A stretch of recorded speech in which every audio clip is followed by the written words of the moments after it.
Assalamualaikum warahmatullahi wabarakatuh. Perkenalkan, nama saya Rahmat Arif, NIM 1807370, jurusan Teknik Otomotif.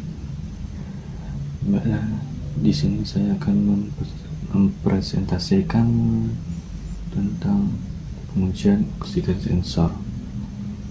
Baiklah, untuk bersingkat waktu, langsung saja ke videonya. Oksigen sensor merupakan komponen yang berfungsi untuk memeriksa emisi gas buang kendaraan dengan cara mengukur kandungan oksigen di dalam gas buang dan dapat menentukan apakah mobil bekerja dengan campuran bahan bakar terlalu kurus atau terlalu gemuk. Oksigen sensor pertama kali dikembangkan oleh Robert Bosch dan pertama kali digunakan pada mobil Volvo di akhir tahun 70-an. Pada mulanya, oksigen sensor yang digunakan di dunia otomotif hanya mempunyai satu atau dua kabel dan banyak terbuat dari bahan zirconia dalam bentuk timbel. Selanjutnya, rangkaian kerja oksigen sensor. Yang pertama, oksigen sensor akan membandingkan jumlah kandungan O2 dari sisa pembakaran dengan O2 udara luar. Artinya, kandungan oksigen dalam gas buang 0,3-3% dibandingkan dengan kandungan oksigen pada udara atmosfer 20,8%. Yang kedua, kemudian hasil perbandingan O2 ini dikonversikan oleh ZrO2 atau zirconia elektrolit, komponen pada O2 sensor menjadi arus listrik. Jika kandungan oksigen dalam gas buang sekitar 3% atau campuran kurus, O2 sensor menghasilkan tegangan 0,1 volt. Jika kandungan oksigen dalam gas buang sekitar 0,3%, campuran kaya, O2 sensor menghasilkan tegangan 0,9 volt. Tegangan listrik inilah yang nantinya disebut sinyal output yang akan dikirimkan ke ECU sebagai informasi hasil pembakaran yang terjadi pada ruang bakar yang dideteksikan melalui gas buang. Oksigen sensor bekerja seperti switch yang secara konstan akan memberikan sinyal setiap ada perubahan campuran bahan bakar. ECU akan menjaga campuran bahan bakar mendekati campuran ideal dengan melakukan kebalikan dari apa yang dilaporkan oleh oksigen sensor.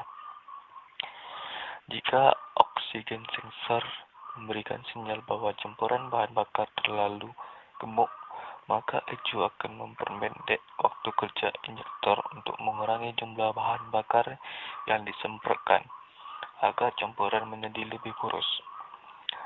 Saat oksigen sensor mendeteksi bahwa campuran bahan bakar terlalu kurus, ECU akan memperpanjang waktu kerja injektor untuk menambah jumlah bahan bakar yang disemprotkan. Pengaturan terus-menerus seperti ini akan menjaga mesin bekerja dengan campuran bahan bakar mendekati campuran ideal. Baiklah, selanjutnya fungsi dari oksigen sensor. Fungsi oksigen sensor terdiri dua buah. Yang pertama, mengukur konsentrasi oksigen di dalam gas buang. Fungsi oksigen sensor yang pertama adalah sebagai komponen yang digunakan untuk mengukur konsentrasi oksigen di dalam gas buang. Ya, oksigen sensor digunakan untuk mendeteksi kandungan oksigen yang ada di dalam gas buang sisa hasil pembakaran mesin. Umumnya, oksigen sensor menggunakan komponen elektronika yang disebut sebagai zirconia elektrolit atau ZrO2, yaitu sebuah komponen yang akan mereaksi terhadap kandungan oksigen dan panas yang mengalir bersama hasil sisa-sisa gas buang di knalpot. Oleh karenanya, kita akan menemukan oksigen sensor hanya pada jalur pembuangan sisa hasil pembakaran yang dimulai dari exhaust manifold sampai ujung knalpot mobil. Umumnya, oksigen sensor ini dipasang di dekat header knalpot atau antara catalytic converter.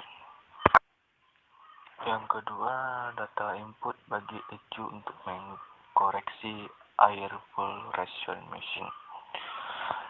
Fungsi oksigen sensor kedua adalah sebagai data input ECU untuk mengkoreksi jumlah air fuel ration atau rasio perbandingan udara dan bahan bakar mesin ke kondisi rasio yang paling ideal sesuai kondisi kecepatan dan beban mesin. Ya, untuk mendapatkan rasio pembakaran yang ideal, mesin bertenaga namun tetap ramah lingkungan, maka ECU mesin akan memanfaatkan data input berupa tegangan dari oksigen sensor ini untuk mengkoreksi air-fuel ratio yang terjadi di mesin. Paling umum, ECU akan mengatur kembali lamanya waktu injeksi bahan bakar ke dalam ruang bakar serta waktu pengapian atau ignition timing untuk mendapatkan air-fuel ratio yang ideal sesuai dengan kecepatan dan beban mesin. Seperti misalnya ketika terjadi campuran kaya, maka ECU akan mempercepat waktu injeksi bahan bakar sehingga bahan bakar yang tercampur dengan udara menjadi lebih sedikit. Baiklah, selanjutnya cara menguji oksigen sensor. Gunakan multimeter dengan tampilan digital dan analog yang menggunakan high impedance. Multimeter dengan internal resistor yang kecil, biasanya multimeter analog, akan memberikan beban yang terlalu besar pada sinyal oksigen sensor dan dapat merusak sensor. Namun karena perubahan sinyal tegangan oksigen sensor yang sangat cepat, akan lebih mudah ditampilkan oleh multimeter analog. Yang pertama, hubungkan multimeter secara paralel ke sinyal kabel. Yang kedua, set measure range multimeter pada posisi 1-2 volt. 3. Starter mesin, maka akan tampak tegangan 0,4-0,6 volt pada display. Saat temperatur kerja oksigen sensor dicapai, tegangan yang tetap tadi akan mulai berubah antara 0,1 volt sampai 0,9 volt. Yang kelima, untuk mendapatkan pengukuran yang sempurna, putaran mesin harus dipertahankan sekitar 2500 rpm untuk memastikan temperatur kerja sensor terjaga walaupun yang diperiksa adalah non-heating oksigen sensor. Jika temperatur keserbang terlalu rendah selama idling dapat mengakibatkan non-heating oksigen sensor menjadi dingin dan tidak menghasilkan tegangan. Baiklah, dari hasil pengukuran telah dilakukan, didapat tegangan yaitu 0,8 volt dalam kecepatan 2500 rpm. Baiklah, sekian presentasi dari saya. Apabila ada kurang, dimohon maafkan. Wabillahi taufiq wal hidayah. Wassalamualaikum warahmatullahi wabarakatuh.